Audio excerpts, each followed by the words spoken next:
और आज मेरे साथ मौजूद हैं जनाब औरंगज़ेब फराजी साहब।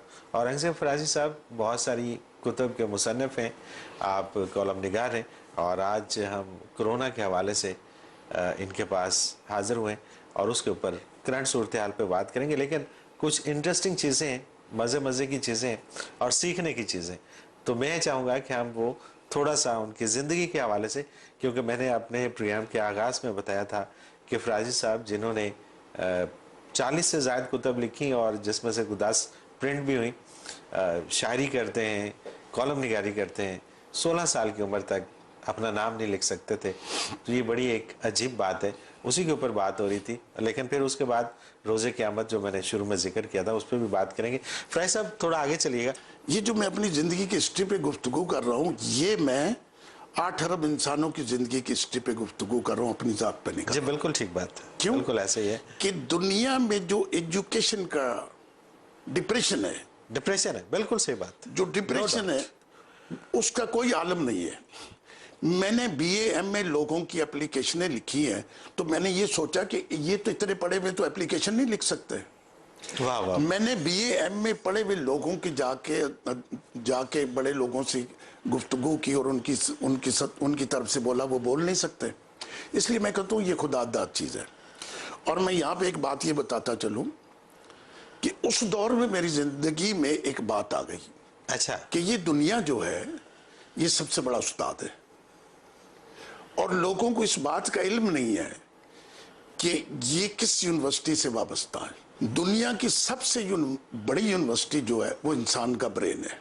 ठीक है। दुनिया में जितने बड़े लोग गुजरे हैं उन्होंने अपनी ब्रेन की यूनिवर्सिटी से तालीम हासिल की है। वाह वाह वाह, जबरदस्त जबरदस्त। तो मैंने अपने ब्रेन की यूनिवर्सिटी से सारी डिग्रियां ली हैं। आगे चल के बताता हूँ। अब मैं उस हौजरी में काम करने लग गया। अच्छा। अब मैं वहां जब हौजरी में काम करने लगा तो बहुत सारे लोग काम करते थे। ठीक है। ये कारीगर, वो कारीगर, वो कारीगर, ये सारे कारीगर क्या करते थे? ये कारीगर जराबों के अंदर जो मरम्मत होते हैं, जिसको रफू करना पड़ता है, वो नहीं करते थे। अच्छा। 5-6 दर्जन एक बंदा जराबें बनाता था। फौज की सप्लाई होती थी, अफगानिस्तान की होती थी, हमारी आर्मी की सप्लाई की। उस वक्त लास्टिक वाली जराब नहीं होती थी, वो ऊन की जराब होती थी, फौज के आर्डर होते थे। तो वो मैं बड़ी अच्छी जराबें बनाता था। और जब लोग शाम को 7-6 बजे छुट्टी करके जाते थे तो मैं अपनी सारी जराबों को रफू करता था। तो वहाँ मास्टर गफूर साहब थे, अल्लाह जन्नत नसीब करे, वो 2 पार्टनर थे, एक मास्टर अब्दुल रशीद साहब थे। तो मुझे कहते तो तू जाना नहीं काका? मैं कह जी अले ना च रफू ने। और रफू करता था। तो फिर मैं ऐसे तो 2-4 महीने के बाद आप जराबें जो बनाते थे उसके भी रफू करता था, वो जो बनाते थे उसके भी करता था, उसके भी करता था। तो मास्टर अब्दुल रशीद मुझे कहता था तो किस किस्म का आदमी है? लोग तो अपनी बुराई छुपाते हैं, तो इनकी बुराइयां भी ठीक करता है। अरे क्या बात, क्या बात। फिर ये सिलसिला चलता रहा। तो इत्तेफाक से जो पिंडी का जो मोनपुरा है ना, उसके सामने एक सिनेमा है। ठीक है। जिसको नोवेल्टी सिनेमा कहते हैं।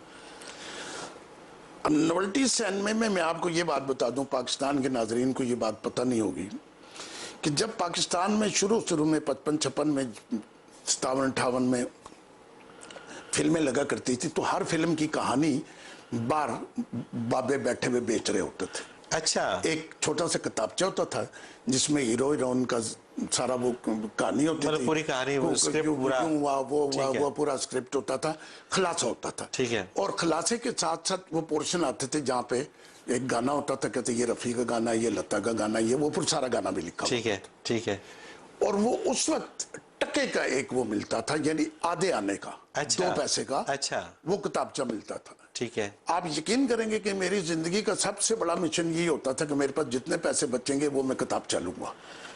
अच्छा, किताबचा आप खरीदते थे, पढ़ना आप जानते नहीं? पढ़ना अब मैं जानता नहीं था। मैं अभी आगे चल के बता रहा हूँ ना, मैं किताबचे इकट्ठे करता था, कहानियाँ कि आपको कहता था कहानी सुनाओ इसकी, फिर उसका गाना सुना, वो पढ़ के मुझे सुनाता था। इंडिया की पिक्चरें आती थी, पाकिस्तान की भी कुछ आती थी। अब ये मैं सारे इकट्ठे करता था, इधर मैं हौजरी में काम करता था।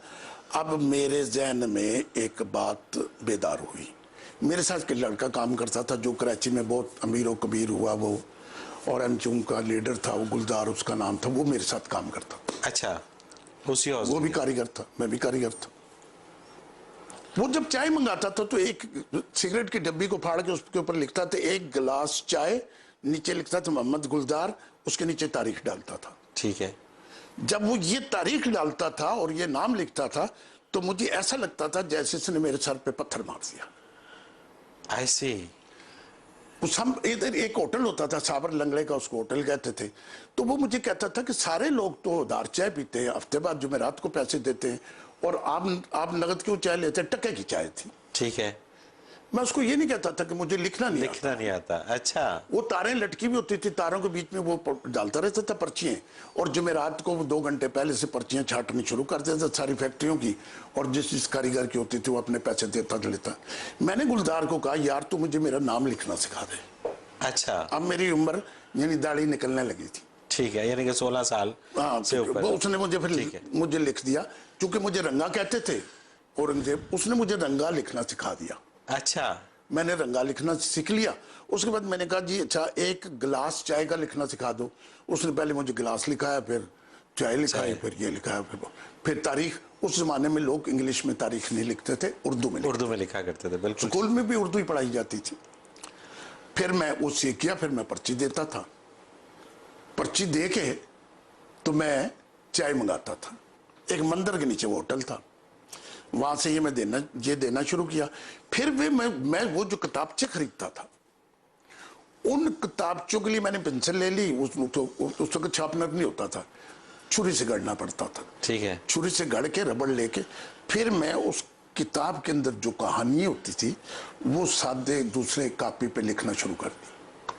अब मेरी बिला जाने अखबार। अच्छा, लिखते थे आप, लेकिन आपको ये नहीं पता होता था मुझे नहीं पता क्या लिख रहा हूँ। ना ये नहीं पता। फिर मैंने मुनव्वर साहब इतनी इन 3 उंगलियों से नकल की है कि दुनिया का कोई दूसरा आदमी इतनी नकल कर नहीं सकता।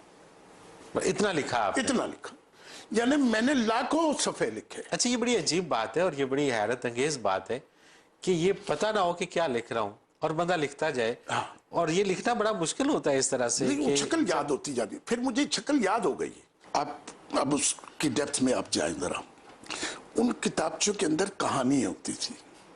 ठीक है। हीरो एक हीरोइन, एक विलन है, कि हर किताब एक सब्जेक्ट होती थी। वो बेशक वो खुलासा होता था। फिर उसके अंदर जो गाने उस दौर के मशहूर थे उनकी पूरी शायरी होती थी। अब जब मैं उन शायरी को नकल करता था तो मुझे समझ आने लग गया कि अगर ऊपरी लाइन के आखिर में रंगा आएगा तो नीचे भी रंगा आएगा। यस। अच्छा। बुला जाने मेरी के वजन किसको कहते हैं, काफिया रदीफ किसको कहते हैं। ठीक है। अब मैं उसको लिखते मैं लफ्ज बनाते शेर बनाने लग गया। आपने ये सारा कुछ जब आपने उसको कॉपी करना शुरू कर दिया तो कॉपी करने के बाद आपको ये तो पता नहीं चलता था कि आप क्या कॉपी कर रहे हैं, लेकिन आप ऐसा से शनाख्त शुरू हो गया। किसी से पूछा कि ये क्या लफ्ज होता है? मैं कई लोगों से पूछता था जो थोड़े बहुत पढ़े लिखे होते थे कि ये मैंने क्या लिखा। फिर मुझे याद है कि मैंने किसी को खत लिखना था, तो मैंने किसी को कहा कि मैंने खत लिखना है। उसने मुझे खत लिख के दे दिया।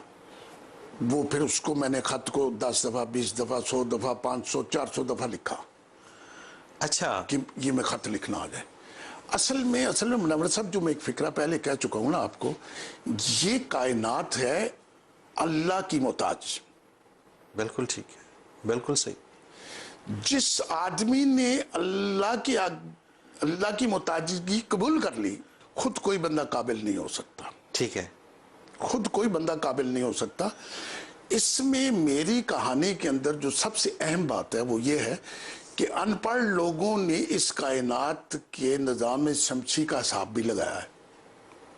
राजा विक्रम ने, अनपढ़ आदमी था, उसने पूरी कायनात का हिसाब लगाया। हाँ, ये बड़ी बात। उसके बाद ये सिलसिला चलता रहा। मैं 150 रुपये महीने कमाने के काबिल हो गया। मैंने घर बार भी संभाल लिया और मैंने बड़ी मजदूरी की और नंगे पाँव की। फिर उसके बाद पाकिस्तान का बहुत बड़ा बिल्डर मेरा चचा बन गया। अच्छा। पाकिस्तान का सबसे बड़ा बिल्डर वो बंदा था। अच्छा। मेरे वाले साहब मेरे चचा के पास मुझे लेके गए। उस वक्त मैं 150 रुपये महीना कमाता था होजरी में से, और मेरे सैकड़ों शिगिर्द थे। और ये बात भी आपको बता के चलो, आज भी उस होजरी का नाम मेरे नाम पे है। अच्छा। वेस्ट होजरी फैक्ट्री को कोई जानता नहीं था। उस उसके ऊपर लिखा होता है रंगा हौजरी। आई सी। अच्छा। जहां आप जाएं, जहां कुछ काम करें, जहां से आप रुखसत हो, वहां लोग आपको याद करेंगे, ये असल बात। ठीक है। गुड। उसके बाद चचा के पास जब मैं गया तो चचा ने मेरे वालिद साहब को कहा, आगा भाई कहते थे, आगा भाई ये तो अनपढ़ बच्चा है, ये तो बिल्डिंग का काम तो पढ़े लिखे लोगों का है, इसको कोई फिटरों विटरों के काम पे लगा दें। अच्छा। मैंने कहा नहीं ये तो वैसे हौजरी का काम जानता है, और मेरे बड़े शागिर्द थे, मैं बड़ा काबिल था उस काम में। उन्होंने कहा नहीं ये नहीं कर सकेगा। बहरहाल उन्होंने कहा ले जाए। मुझे तो 2 साल किसी ने घास ही नहीं डाला। अच्छा। मेरी ड्यूटी होती थी, हमारा अपना रेलवे स्टेशन था, अंदर ट्रेन आती थी, सीमेंट उतार लेते थे, अंदर अपना बैंक था, अपना पेट्रोल पंप था, सारा कुछ, सारा निजाम, एक पूरी रियासत थी। तो मैं अपने चचा को कहता था मुझे किसी के साथ लगा दें, मुझे किसी के वो नहीं वो तुम ये लिखो कितनी बोरियां सीमेंट की आई, ये वो। मुनव्वर साहब मैंने कोई काम सीखा, फिर अल्लाह का करना हुआ, लोग वहाँ गर्मी से भागते रहे। फिर एक मेरे चचा भाग गया, उसने कहा मैं नहीं। तो मुझे फिर कहा, चचा ने कहा रंगो इधर आओ, बात सुनो, इस बिल्डिंग के अब काम कर तुम जाओ। बड़ी बड़ी बिल्डिंगें थी, 10-10, 20-20, 30-30 मंजिला बिल्डिंगें थी, और इतने बड़े बड़े वहाँ पे जो बिजली के लगे थे, उनका एक नट जो था वो 3-3 टन का था। इतना बड़ा वो बिजली घर है, आप सोच नहीं सकते। 220 मेगावाट का एक था। मैं वहां पर 3-4 साल लगा रहा। उसके बाद मैं इस तरह से इंचार्ज होता चला गया। अब बैंक में मैं पर्ची लिखता था। वो जमाना, उस जमाने में 3-3.5 रुपए की सिक्का। तो मैंने एक एस्केलेशन क्लेम बनाया, पढ़े लिखे लोग मैं साथ बिठाता था। एस्केलेशन क्लेम किसको कहते हैं कि आपने एक टेंडर एक दिया जिसमें आपने लिखा कि प्लास्टर पर स्क्वायर फुट इतनी थिक, इतना इतना इतना, ये ठीक है।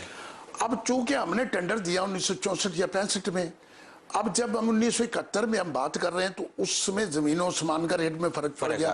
और जो बड़े बड़े प्रोजेक्ट दुनिया में बनते हैं, इनके प्रोविजन रेट होते हैं कि जो तब्दीली दुनिया में रूनुमा होगी उसके पैसे हम देंगे। तो मुझे चचा ने कहा ये क्लेम बना दे। मैंने एक आरब साहब थे, उनको बिठा लिया, मौजम साहब ये वो, को 3 महीने में लगा रहा, मैंने 64 लाख रुपए का क्लेम बना दिया। अच्छा। तो जब मेरे चचा ने वो फाइलें देखी, तो वो टाइप टूप करने वाले तो लोग अलग थे ना, मैं उनको लिख के देता था, इतने 1000 फुट प्लास्टर हमने किया, इतना ये किया, इस पे इतना सीमेंट लगा, इतनी क्योरिंग हुई, इतनी लेबर लगी, ये रेट पड़ा, ये रेट, ये डिफरेंस है। तो मैंने ये हजारों आइटमें थी, मैंने 2.5-3 महीने बनाया। तो मेरे चचा मुझे कहने लगा कि वो वापटा के चेयरमैन साहब से है मीटिंग। तो मैंने कहा आप अगर मुझे भी बुला लें तो वो सवाल करेंगे। तो उन्होंने कहा वो तो लाहौर में होगी, वापटा उस बन चुका था। मैं लाहौर आया, फिर वो चेयरमैन की मीटिंग थी। ठीक है। तो ये सारे बैठे थे, तो मैं खड़ा हुआ था। अब पहले उन्होंने मंगले का केस की डिस्कशन की, उसके बाद उन्होंने कहा यार गुद्दू की फाइल लाओ। गुद्दू की जब फाइल आई तो उसने ऐसे करके देखा, उसने कहा बॉन्डेड कंक्रीट 5 सेंटीमीटर थे कि ये इसमें इतनी बजरी, इतना सीमेंट, इसमें ये, यार इतना की फर्क कैसे पड़ सकता है। तो मेरे चचा जवाब देने लगे, फिर चीफ साहब जवाब देने लगे, तो वो चेयरमैन मुतमिन ना उनके जवाब से। अच्छा। तो मैं बीच में बोल पड़ा। तो उसने पूछा कि ये लड़का कौन है। अच्छा। कहते जी ये साइड पे काम करता है। उसने एक बंदे को कहा बैठो इधर, उसको उठाया, मुझे बिठा दिया। उसने कहा आपने इसका तो मुझे बड़ा माकूल जवाब दिया। फिर उसने एक सवाल और किया मेरे से। उसके बाद उसकी समझ में आया कि इस आदमी ने, इस लड़के ने ये रटे हुए हैं। उसने 10-20 सफ़े छोड़ के एक आइटम निकाल ली। अच्छा। कि ये तुम्हारे ये तुमने ये सारा काम किया। मैंने कहा जी हाँ, मैंने मिल के किया सबके साथ। फिर वो सवाल उसने किया, उसने कुछ अंग्रेजी बोली, उनको समझाया कि ये लड़का जो कह रहा है ये क्लेम बिल्कुल जेन्युइन है। सही। जब ये केस मंजूर हो गया तो मेरे चचा ने मुझे सादकाबाद बुलाया। तो मैं अपने चचा से गुफ्तगू कर रहा था, तो मुझे कहने लगे यू आर नेक्स्ट टू आमिल। क्या बात, क्या बात। वो जो तस्लीम नहीं कर रहे थे, बिल्कुल सही। मैंने कहा उस दिन मुझे दुनिया में कभी मुझे अपनी शादी की तारीख नहीं याद, मुझे वो तारीख याद है जिस दिन मैंने ये जवाब दिया। मैंने अपने चचा से कहा उस दिन 1974 के 7वें महीने की किस तारीख थी। अच्छा। मैंने कहा जी इस दिन के लिए मैंने 9 साल मेहनत की है, अब मैं आपके पास काम नहीं करूंगा। अच्छा, ये बातें तो बिल्कुल आपने जिस तरह से अहाता किया आपने इब्तदाई अय्याम का, वो अपनी जगह पे दुरुस्त है। लिखना भी आ जाता है इंसान को, 16 साल के बाद ही सही लिखना भी आ जाता है। वो ख्याल वो जो मुंतकिल होता है किताब के ऊपर, रोज़े क़यामत जो मेरे हाथ में ये किताब है, ये किताब आपने लिखी, इसका लिखने से ताल्लुक़ नहीं है, इसका ताल्लुक़ एक शऊर से, समझ से। और ये एक पेशगोई मैं इसको कहता हूँ कि जो आपने मतलब जो मौजूदा हालात जो हम देख रहे हैं कोरोना के हवाले से, उन हालात में ये जो किताब आज से 8 साल पहले लिखी गई, ऐसा लगता है कि जैसे ये अभी लिखी गई, कि जिसके अंदर आपने स्कूल बंद, कॉलेज बंद, जिसके अंदर ट्रांसपोर्ट एयरपोर्ट बंद, एयरपोर्ट पेट्रोल बंद, सब बंद। और पेट्रोल के हवाले से जो अभी हम खबरें सुन रहे हैं, जो पेट्रोल का हशर हुआ है, वो आपने इसके अंदर जो लिखा कि पेट्रोल की बिल्कुल हैसियत ही खत्म हो गई। तो ये सारी चीजें कहाँ से ली, कैसे आई, आपके सोचने का अंदाज क्या है, ये अंदाज कहाँ से आया, इस पे बात करेंगे। लेकिन मुझे एक ब्रेक पे जाना है। नाज़रीन मोहतरम, एक मुख्तसर कमर्शियल ब्रेक, हाजिर होते हैं हमारे साथ रहिए।